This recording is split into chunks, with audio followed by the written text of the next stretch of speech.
क्या आप जानते हैं बृहस्पति देव क्यों देते हैं सुख समृद्धि? बृहस्पति देव की ये कथा आपकी गरीबी दूर कर सकती है। बृहस्पतिवार व्रत कथा। भारतवर्ष में एक प्रतापी और दानी राजा राज्य करता था।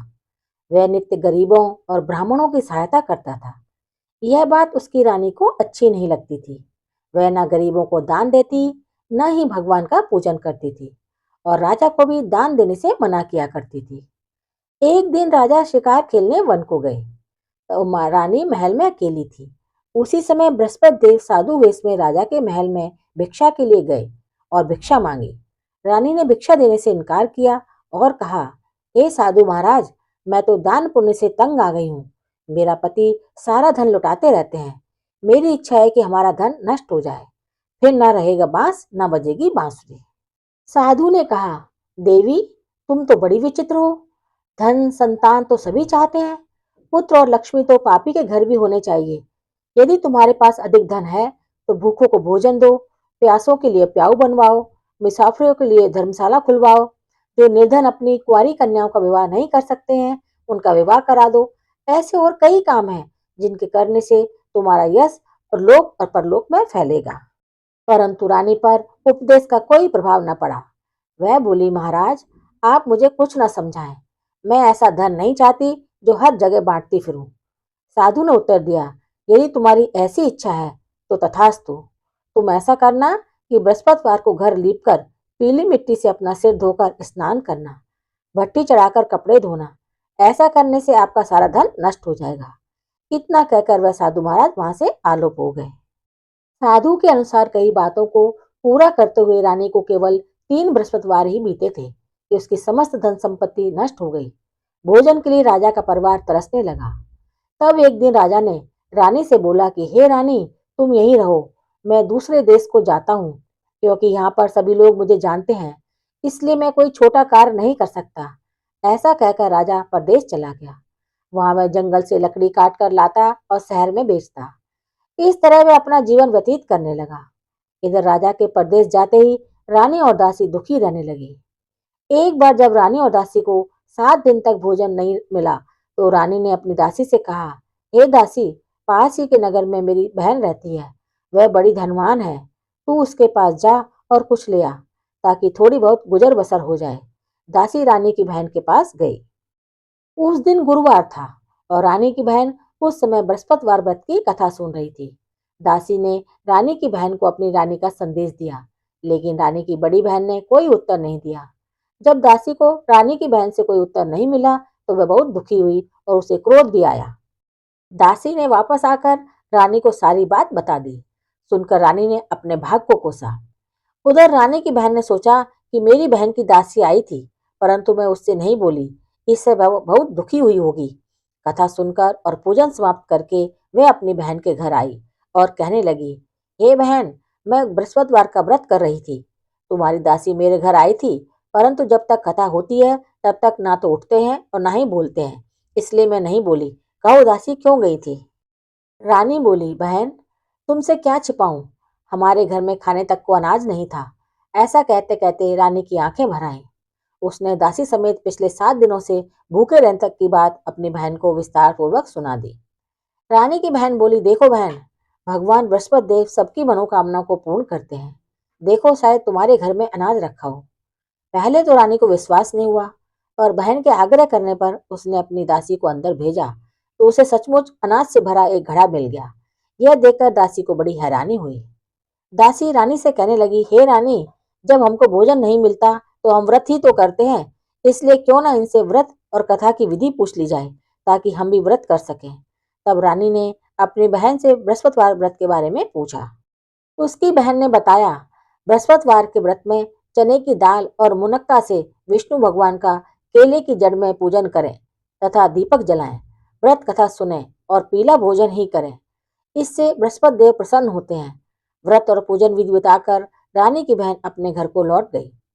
7 दिन के बाद जब गुरुवार आया तो रानी और दासी ने व्रत रखा। घुड़साल में जाकर चना और गुड़ लेकर आई।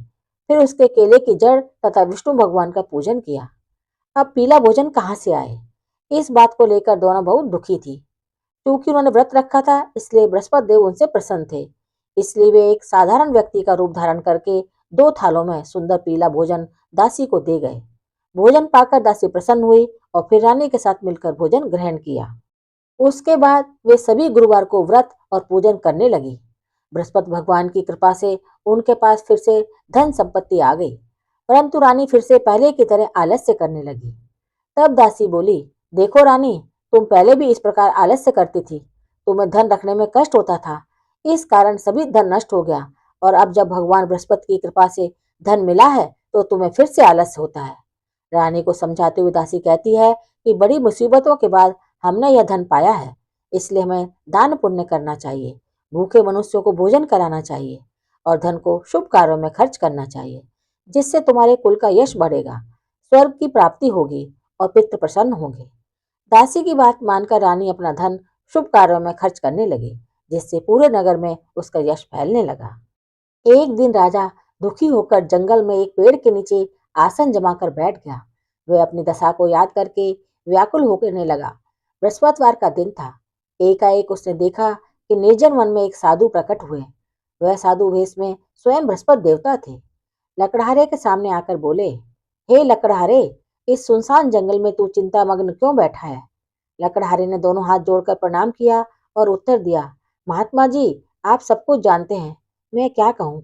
यह कहकर रोने लगा और साधु को अपनी आत्मकथा सुनाई। महात्मा जी ने कहा, तुम्हारी स्त्री ने बृहस्पति के दिन बृहस्पति भगवान का निरादर किया है, जिसके कारण रुष्ट होकर उन्होंने तुम्हारी यह दशा कर दी। अब तुम चिंता को दूर करके मेरे कहने पर चलो, वो तुम्हारे सब कष्ट दूर हो जाएंगे और भगवान पहले से भी अधिक संपत्ति देंगे। तुम बृहस्पति के दिन कथा किया करो। 2 पैसे के चने मुनक्का लाकर उसका प्रसाद बनाओ और शुद्ध जल से लोटे में शक्कर मिलाकर अमृत तैयार करो।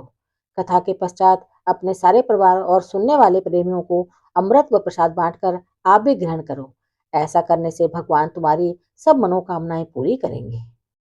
साधु के ऐसे वचन सुनकर लकड़हारा बोला, हे प्रभु, मुझे लकड़ी बेचकर इतना पैसा नहीं मिलता जिससे भोजन के उपरांत कुछ बचा सकूं। मैंने रात्रि में अपनी स्त्री को व्याकुल देखा है। मेरे पास कुछ भी नहीं है जिससे मैं उसकी खबर मंगा सकूं। साधु ने कहा, हे लकड़हारे, तुम किसी बात की चिंता मत करो। बृहस्पति के दिन तुम रोजाना की तरह लकड़ियां लेकर शहर को जाओ। तुमको रोज से दुगना धन प्राप्त होगा, जिससे तुम भली भांति भोजन कर लोगे तथा बृहस्पति देव की पूजा का सामान भी आ जाएगा। इतना कहकर साधु अंतर्ध्यान हो गए। धीरे धीरे समय व्यतीत होने पर फिर वही बृहस्पतिवार का दिन आया। लकड़हारा जंगल से लकड़ी काटकर किसी शहर में बेचने गया। उसे उस दिन और दिन से अधिक पैसा मिला। राजा ने चना गुड़ आदि लाकर गुरुवार का व्रत किया। उस दिन से उसके सभी कलेश दूर हुए, परंतु जब दोबारा गुरुवार का दिन आया तो बृहस्पतिवार का व्रत करना भूल गया। इस कारण बृहस्पति भगवान नाराज हो गए। उस दिन उस नगर के राजा ने विशाल यज्ञ का आयोजन किया तथा शहर में यह घोषणा करा दी, कोई भी मनुष्य अपने घर में भोजन न बनावे, न आग जलावे, समस्त जनता मेरे यहाँ भोजन करने आवे। इस आज्ञा को जो न मानेगा उसे फांसी की सजा दी जाएगी। इस तरह की घोषणा संपूर्ण नगर में करवा दी गई। राजा की आज्ञा अनुसार शहर के सभी लोग भोजन करने गए, लेकिन लकड़हारा कुछ देर से पहुंचा, इसलिए राजा उसको अपने साथ घर लेवा ले गए और ले जाकर भोजन करा रहे थे तो रानी की दृष्टि उस खूंटी पर पड़ी जिस पर उसका हार लटका हुआ था। वह वहां पर दिखाई नहीं दिया। रानी ने निश्चय किया कि मेरा हार इस मनुष्य ने चुरा लिया है। उसी समय सिपाहियों को बुलाकर उसको कारागार में डलवा दिया। जब लकड़हारा कारागार में पड़ गया और बहुत दुखी होकर विचार करने लगा कि न जाने कौन से पूर्व जन्म के कर्म से मुझे यह दुख प्राप्त हुआ है, और उसी साधु को याद करने लगा जो जंगल में मिला था। उसी समय तत्काल बृहस्पति देव साधु के रूप में प्रकट हुए और उसकी दशा को देखकर कहने लगे, अरे मूर्ख, तूने बृहस्पति देव की कथा नहीं करी, इस कारण तुझे दुख प्राप्त हुआ है। अब चिंता मत कर। बृहस्पतिवार के दिन कारागार के दरवाजे पर 4 पैसे पड़े मिलेंगे। उनसे तू बृहस्पति देव की पूजा करना, तेरे सभी कष्ट दूर हो जाएंगे। बृहस्पति के दिन उसे 4 पैसे मिले। लकड़हारे ने कथा कही।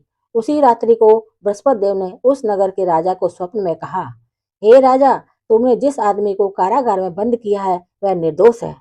वह राजा है, उसे छोड़ देना। रानी का हार उसी खूंटी पर लटका है। अगर तू ऐसा नहीं करेगा तो मैं तेरे राज्य को नष्ट कर दूंगा।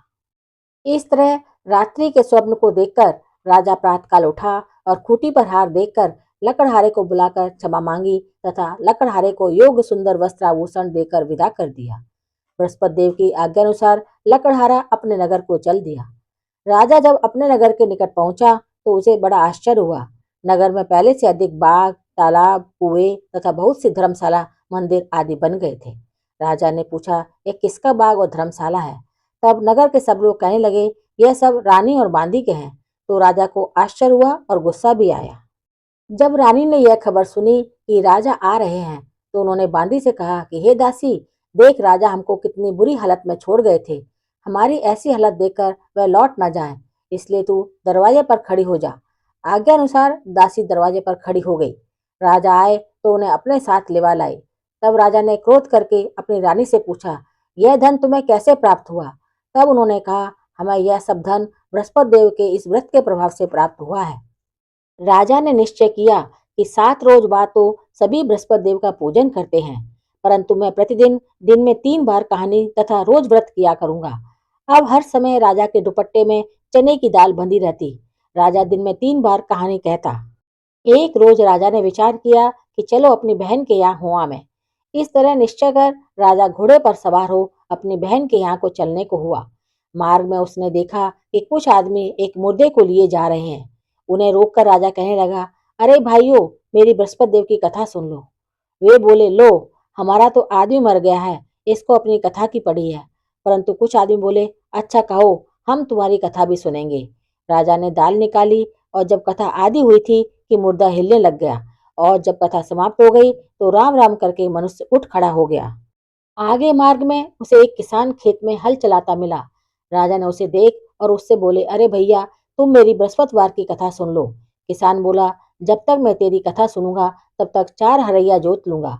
जा अपनी कथा किसी और को सुनाना। इस तरह राजा आगे चलने लगा। राजा के हटते ही बैल पछाड़ खाकर गिर गए तथा किसान के पेट में बड़ी जोर का दर्द होने लगा। उस समय उसकी माँ रोटी लेकर आई। उसने जब यह देखा तो अपने पुत्र से सब हाल पूछा और बेटे ने सभी हाल कह दिया। तो बुढ़िया दौड़ी दौड़ी उस घुड़सवार के पास गई और उससे बोली कि मैं तेरी कथा सुनूंगी, तू अपनी कथा मेरे खेत पर चलकर ही कहना। राजा ने बुढ़िया के खेत पर जाकर कथा कही, जिसके सुनते ही वह बैल उठ खड़ा हुआ तथा किसान के पेट का दर्द भी बंद हो गया। राजा अपनी बहन के घर पहुंचा। बहन ने भाई की खूब मेहमानी की। दूसरे रोज प्रातःकाल राजा जगा तो वह देखने लगा कि सब लोग भोजन कर रहे हैं। राजा ने अपनी बहन से कहा, ऐसा कोई मनुष्य है जिसने भोजन नहीं किया हो? मेरी बृहस्पतिवार की कथा सुन ले। बहन बोली, हे भैया, यह देश ऐसा ही है कि पहले यहाँ लोग भोजन करते हैं, बाद में अन्य काम करते हैं। अगर कोई पड़ोस में हो मैं तो मैं देख आऊं। वह ऐसा कहकर देखने चली गई, परंतु उसे कोई ऐसा व्यक्ति नहीं मिला जिसने भोजन न किया हो। अतः वह एक कुम्हार के घर गई, जिसका लड़का बीमार था। उसे मालूम हुआ कि उनके यहाँ 3 रोज से किसी ने भोजन नहीं किया है। रानी ने अपने भाई की कथा सुनने के लिए कुम्हार से कहा। वह तैयार हो गया। राजा ने जाकर बृहस्पतिवार की कथा कही, जिसको सुनकर उसका लड़का ठीक हो गया। अब तो राजा की प्रशंसा होने लगी। एक रोज राजा ने अपनी बहन से कहा कि हे बहन, तुम अपने घर को जाएंगे, तुम भी तैयार हो जाओ।